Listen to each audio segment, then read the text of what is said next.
السلام عليكم ورحمة الله وبركاته. أهلا وسهلا بحضراتكم في فيديو جديد من قناتكم منوعات آدم.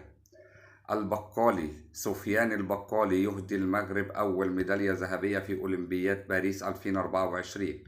يرجى الاشتراك في القناة ليصلكم كل جديد. فاز البطل الأولمبي المغربي سفيان البقالي اليوم الأربعاء بذهبية سباق 3000 متر موانع للرجال في أولمبياد باريس 2024.